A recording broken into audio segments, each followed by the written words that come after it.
Hey guys, I have another pen unboxing and initial impressions video. It's on a TWSBI pen, more specifically the TWSBI VAC 700 in clear and black with a fine nib. I had gotten this pen as a package deal that TWSBI was offering. They were offering the VAC 700 along with a Diamond 540 on their website for a combined $100. You can pick whatever color of both pens you wanted, as well as what nib sizes you wanted. And shipping priority was like $6-7. Not bad overall. I think they're doing it because they wanted to clear out their inventory of Diamond 540 pens, because I believe that's being discontinued for the upcoming Diamond 580. You see the packaging, it's pretty nice. The foam protects this plastic box really nicely, and it's a very remnant of like Apple packaging. So I'll just go through that. You have the VAC 700. Oh, here's shows you where the spare O-rings that they provide goes on this pen, and then you also have directions for this pen.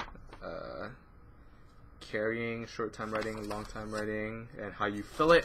Now, this pen is a little different than piston fillers and plunger fillers in that it's a vacuum filler.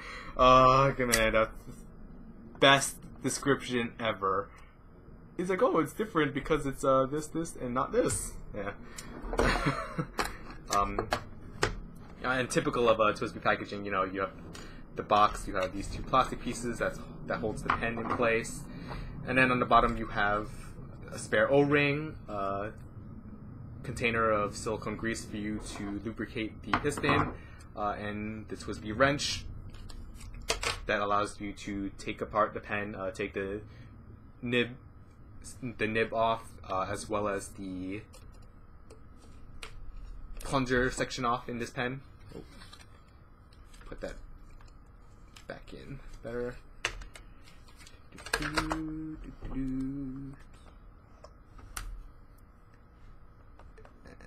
Like so. Okay, onto the pen. It's a pretty nice pen. I got the clear demonstrator model, although there is a black knob here, and the steel trim, I suppose you could say. It says VAC 700 Taiwan. You screw open this pen. The grip section is also black as well. And you see, basically to fill this pen, instead of, say, like a piston where as I turn this, the plunger would go down, and then as I tighten this back down, the plunger comes up, and as well as the piston pen where you would just kind of pull upwards and then pull ink into the body. How this works is, when you push down on the plunger, in this section of the pen body right here, it actually creates a vacuum in the body of the pen. And once you hit this point here where the pen kind of flares out, you release that vacuum all of a sudden, and then that's when ink gets sucked from the breather hole that's at the bottom of the feed into the body. So I could take this off, and you can basically see there's another O-ring that, well, you probably can't see it, to be honest. There it is. There's actually an O-ring in the threads, another O-ring here, and then you have an O-ring inside this thread here. If you actually take a look at these threads that this cap screws on, there's a flat section for you to fit that wrench into and twist to take this whole plunger assembly out. I'm not going to do that right now because it is a brand new pen.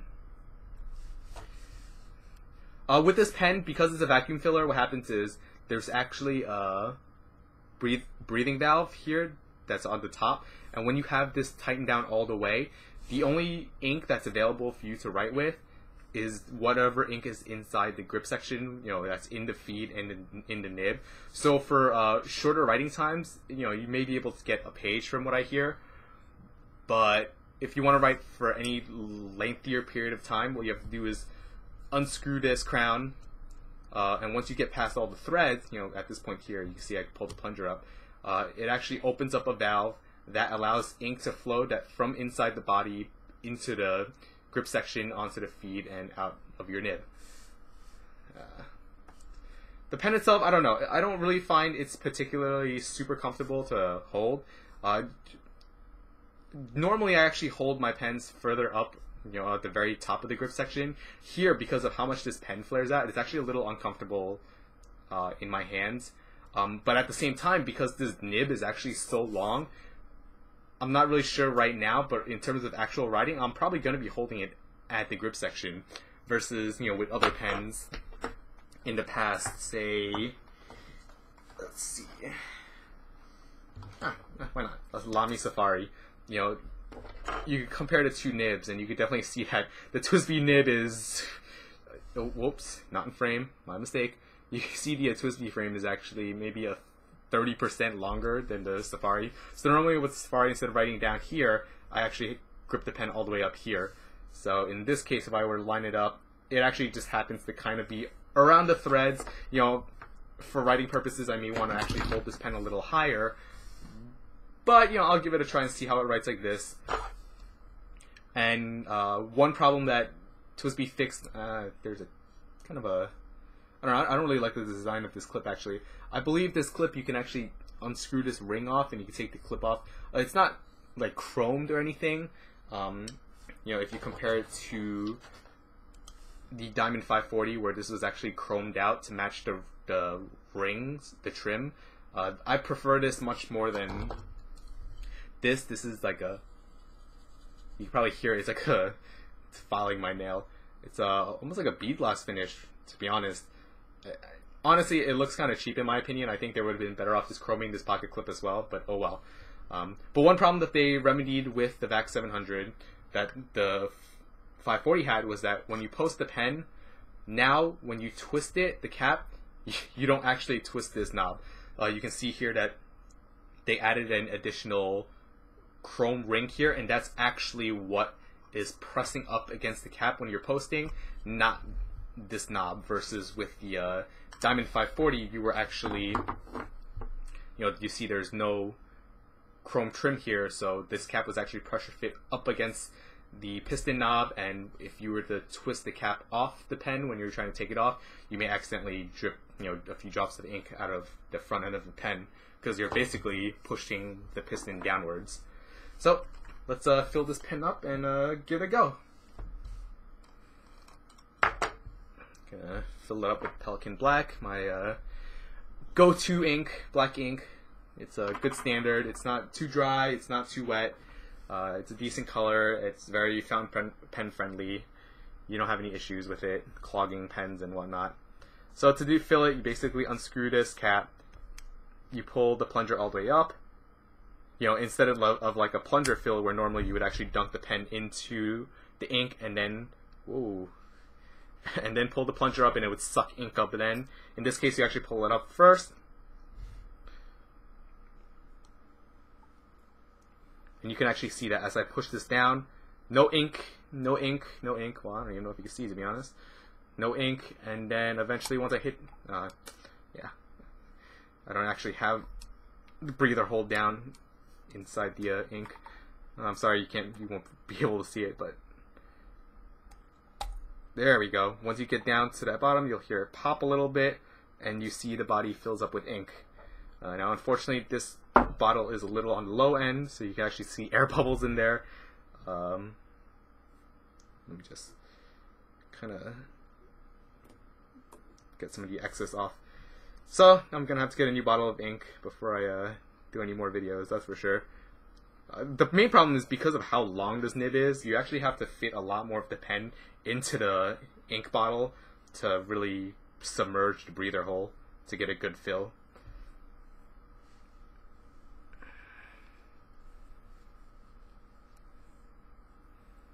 But either way, it should be enough ink to at least test write the pen a little bit. Let me just recap this ink up.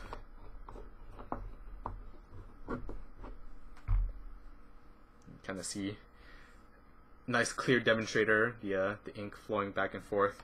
You probably can't really see it. It is a black ink after all. It'll probably, because it's a clear pen, it would probably look really nice with like a really colored ink, like a light colored ink, say orange or Apache Sunset from Noodlers. The pen itself it's pretty well balanced. I probably would not use it posted. The pen is long enough to where, like, even if I were to hold it up above the threads, I don't need to post the cap in order to write with the pen. I believe no, it's around the same length as the 540. But this is a relatively heavy cap. In this case, actually, it's the opposite. Body finish is opposite that of the 540. The body is actually smooth, whereas this cap is faceted. On the 540, the body is faceted and the cap is smooth. In terms of design, I actually prefer the 540 more. I would rather have a smooth cap. I think it just looks better. It looks cleaner. And then have a faceted body, because you're mainly gripping the body, and it does kind of help the pen from rolling a bit in your hands. This feels a little weird, but honestly, this whole pen just looks weird. This piston knob here is faceted as well, so it kind of it looks a little like, and with this like big flare out, this bump here, it kind of looks a little obnoxious in my opinion. Not the best, not my favorite looking pen in the world, that's for sure. If I had to choose between, I would definitely prefer the 540 design over the VEC 700. I might consider getting the 580 when that comes out. Hopefully the design hasn't changed that much and they've just improved the pen in terms of the mechanical failures that they had with it. Anyway, I have my Rhodia pad. Give it a little test write. Should be long enough for ink to have traveled to the nib. And like I said, this is a fine nib, and this definitely writes like a fine nib. It is... I'm sure you can hear it. It scratches.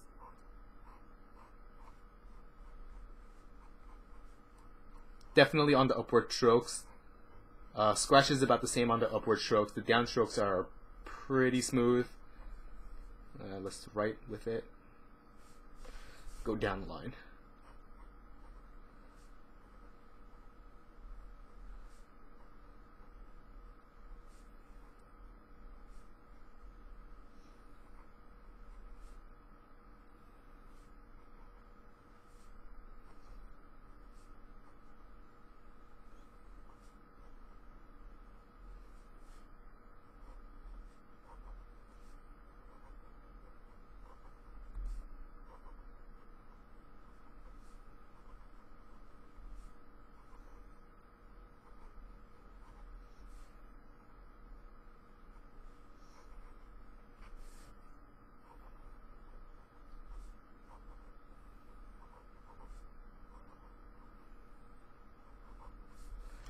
Yeah, you can see it writes pretty well. No pressure.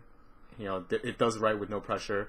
It is scratchy. At the same time, it is quite a fine line. Might as well pull my Safari out. This is a fine nib Safari, made in Germany, obviously. And if you compare the two lines,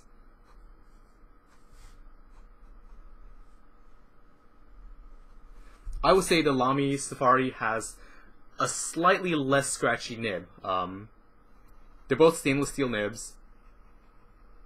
This seems a little bit smoother versus the TWSBI.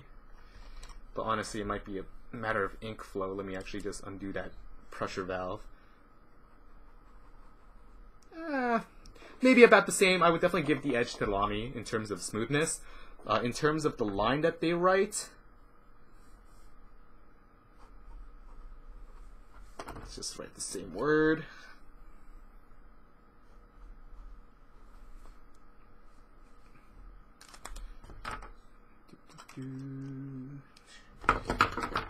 Okay, and I'll bring it for a close-up. You can definitely see the line. They're both basically the same line. They both write fine. A Western fine nib, not necessarily an Eastern fine nib. With Eastern fine nib, the fine would actually be thinner than that, probably more equivalent to the extra fine that Lamy may put out. This pen itself retails for around $80, $85, depending on where you get it. Like I said, I got it for a package deal, so you can consider either I got both pens at $50 or I got this at $80 and I got the other pen at $20, or I paid the clearance price for the 540 and got this pen at a $20 discount for $60. Regardless, in terms of the package deal, I definitely don't regret getting both of these pens. They're nice pens. They're really solid pens. Like I said, I'm not really a huge fan of how this design is. I do think the vacuum fill is kind of cool. I believe, you know, this is one of the few pens that won't give you any troubles with leaking or panic, like ink explosions when you change elevations, such as like going up a really high skyrise or going in an airplane where the pressure is changing inside the cabin. Most fountain pens, you can kind of fill them up all the way, make sure there's no air in there, and nothing will happen with elevation changes. But this, I believe, definitely won't happen. And honestly, because it's a twist cap and all of this is actually O-ringed out, I don't really expect any ink leakages to happen inside your pockets. Even if you would accidentally twist this open in your pocket somehow and pull the plunger out, and in which case, actually because of the pressure that's inside the body, if you pull this piston out, ink will start basically coming out of the pen. That's how you would empty out the pen. Let me see if I can do a little example. Let me just get the cloth back here so I don't make a mess. So you can see here, as soon as I start pulling on the piston,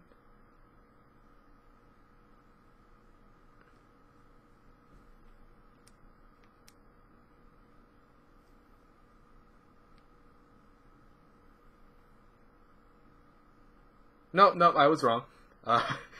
Crap. Yeah, when you pull up, ink won't come out. It's when you push down again, you're gonna force the air out, and that's when you will get ink to come out. Well, that was nice. I believe this pen does have a bigger ink reservoir than the 540 does. I think you can get up like with a full fill. Like if you you won't get a full fill when you first do one pump, but if you actually slowly push all the excess air out like this and then redunk your pen and repump it all the way, you can actually get like 2 milliliters of ink into the body, which is basically double what your standard cartridge or converter pen will give you. Hey, I'm gonna leave this open. I'm probably gonna fill it with another color off camera so as to not waste you guys' times. I don't want all my new pens to have Pelican black in them. You just not waste any ink. So yeah, this pen, I have mixed feelings on it. The vacuum fill is cool, but that'll only last, that novelty will only last so long. In terms of writing, it does write fine in terms of a Western fine. It is a little scratchy, but it's not a gold nib or anything. And regardless, even with gold nibs, you still get scratchiness. It's the tip that's making contact with the paper is in gold. But it's definitely not super smooth. With this kind of scratchiness, it's kind of expected, kind of what I expect from a stainless steel fine nib. So it's not bad, it's not good. Honestly, the design is what really kind of makes it a turn off. But it is cool. It's like a nice, completely clear, a clear demonstration pen. You can actually see there's just a slight milkiness in the cover. I think they have a plastic cover in there. So yeah, hope you guys enjoyed this video. Do I recommend getting this pen? For $80, probably not. If you get it cheaper, if you get it together with this pen, I think maybe it's probably worth it. $80 is a little on the expensive side. You can spend maybe $20, $30 more and you get a really nice pen. One of my favorite pens right now is my Lamy 2000, and you can get the Lamy 2000, brand new from online for $130, and this has a 14 karat nib. The design is really nice. It's very modern design, very slim and sleek, and it definitely writes a lot better. Both of these almost have very similar scratchinesses to them. This may actually be a little less scratchy than this, but this is a finer nib. So that's my honest opinion, is that if you can afford better, then you might as well get better. You can skip this unless you really want that vacuum fill. If you get it together as a package like I did, then it's not terrible. You basically get both pens at a discounted rate. And And honestly, if you travel on the airplane a lot or work in a really tall building where your fountain pen may leak oil due to changes in pressure, then go for this. It's not a bad option. And it definitely does put out a lot of hold a lot of ink. So if you travel a lot and you don't want to carry extra ink with you, this is basically like carrying 2 of these pens, or 2 regular converter pens, like 2 of these Lamy Safaris. Anyway, I hope you guys enjoyed this video, and thanks for watching.